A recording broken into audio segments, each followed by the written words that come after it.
नमस्कार। कथा सखी में आज सुनिए हम सबकी चहेती लेखिका मालती जोशी जी की लिखी कहानी भागमान बुढ़िया।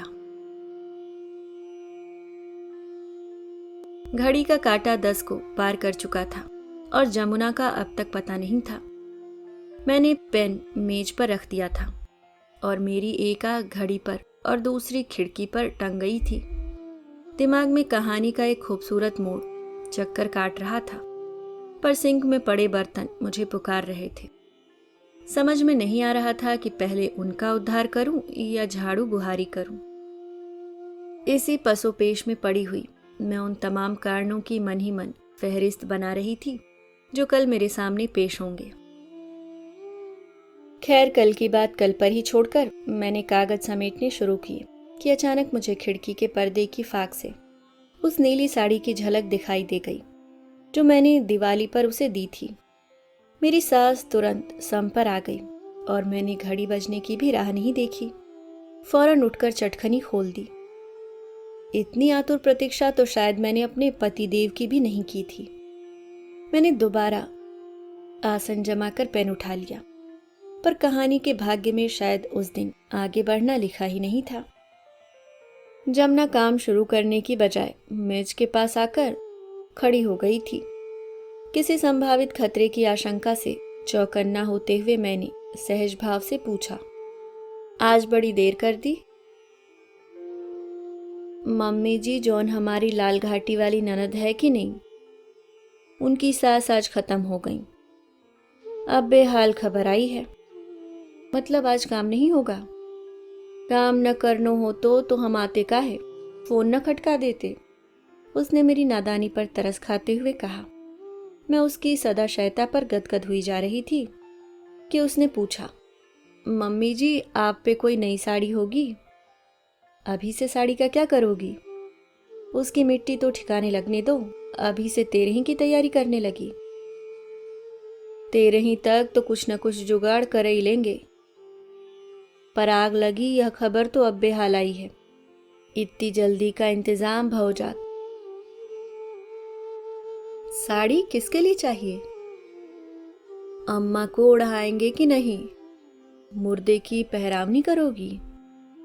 हाँ मम्मी जी, हम औरत के यहाँ तो ये रिवाज है। फिर हम तो खास भैया ठहरे। खाली हाथ जाएंगे तो ननद की बेइज्जती होगी कि नहीं? मेरे पास उस तरह की कोई साड़ी नहीं थी, होती भी तो मैं मुर्दे के लिए नहीं देती। उसकी एवज में मैंने उसे लंबा चौड़ा लेक्चर पिला दिया। कहा कि तुम लोग इसी तरह लकीर पीटते रहते हो। दुनिया चांद पर जा रही है और तुम लोग बाबा आदम के जमाने के रीति रिवाज चलाए जा रहे हो, इसलिए तो पनपते नहीं हो। तुम्हारी सारी कमाई मरण त्योहारों में ही फूक जाती है। वह निर्लिप्त भाव से मेरा भाषण सुनती रही और अपना काम करती रही।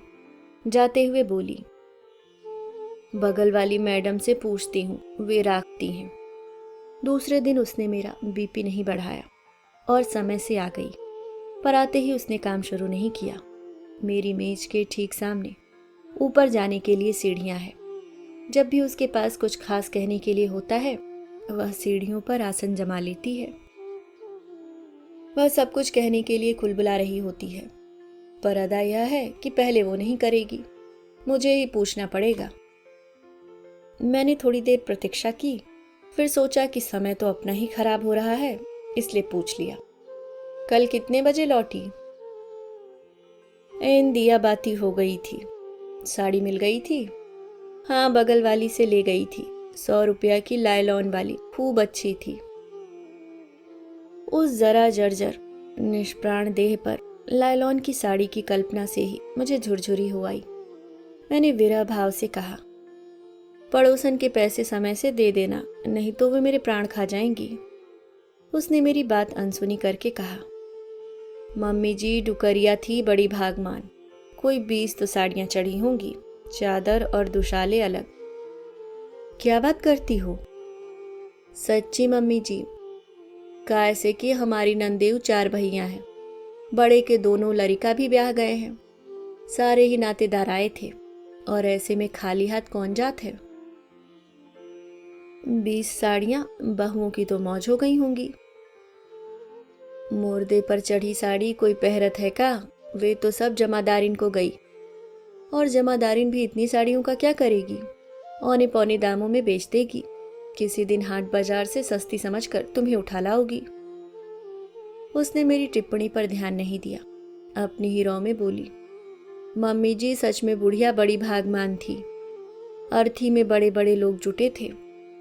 काहे से कि हमारे नंदेव 4 भैया हैं। बड़े PWD में है, हमारे नंदेव यूनिवर्सिटी में है।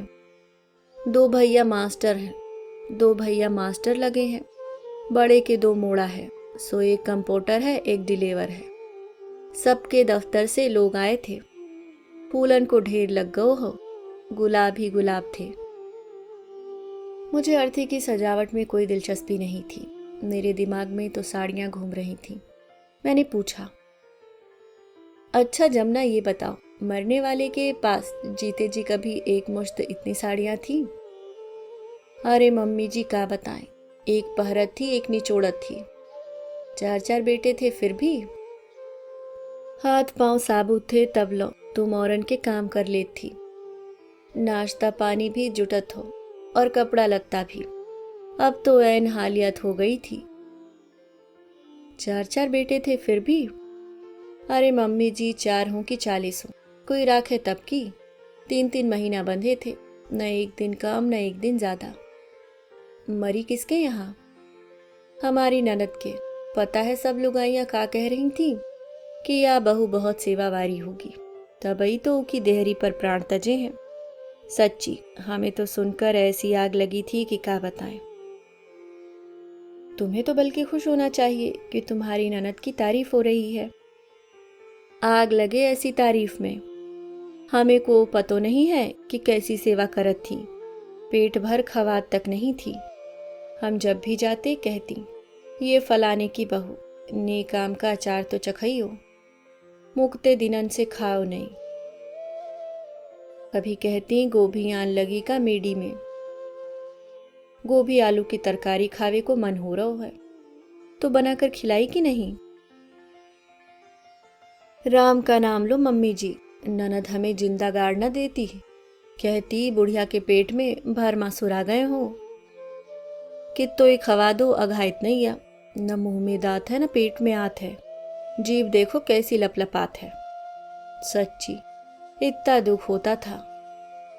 हम कुछ बच्चन के लाने ले जाते तो एक टुकड़ा डुकरिया को नहीं देती।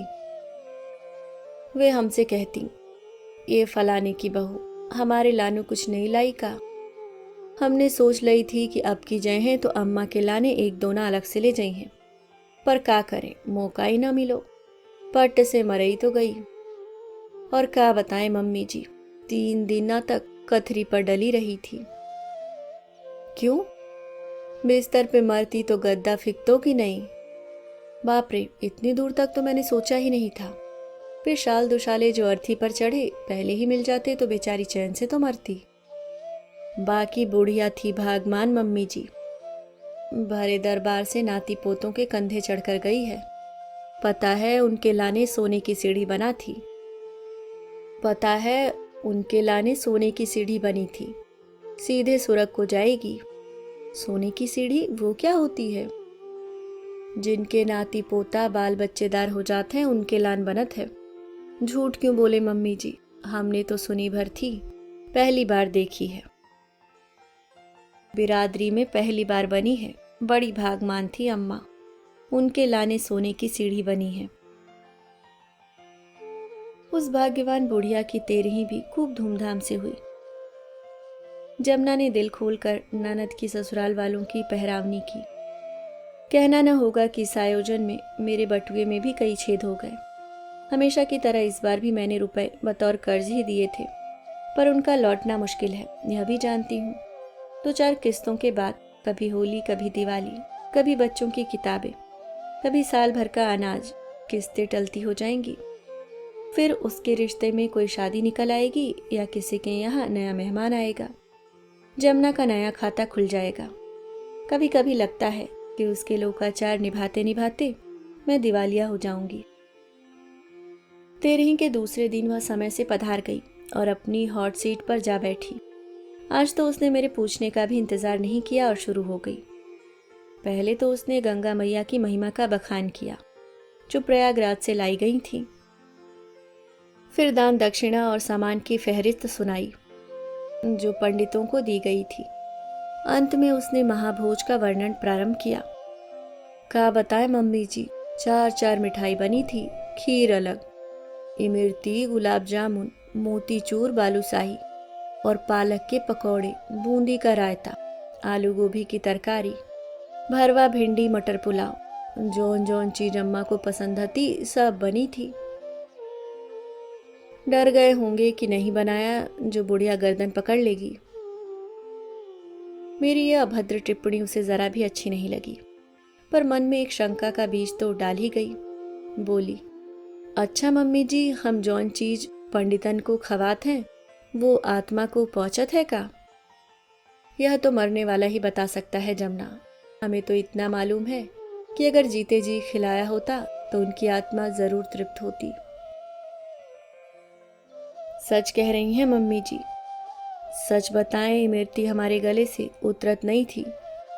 तादीना हम दे नहीं पाए थे तो सोच ली थी कि अगली बार अम्मा के लाने एक दोना अलग से ले जाएंगे, पर क्या करें, मौका ही नहीं मिलो।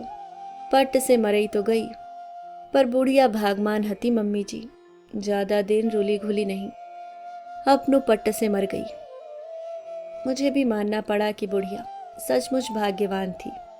जिंदगी चाहे कैसी कसाले में बीती हो, मौत का जश्न शानदार रहा। भगवान ऐसी मौत सबको दे। अभी आप सुन रहे थे मालती जोशी जी की लिखी कहानी भागमान बुढ़िया। धन्यवाद।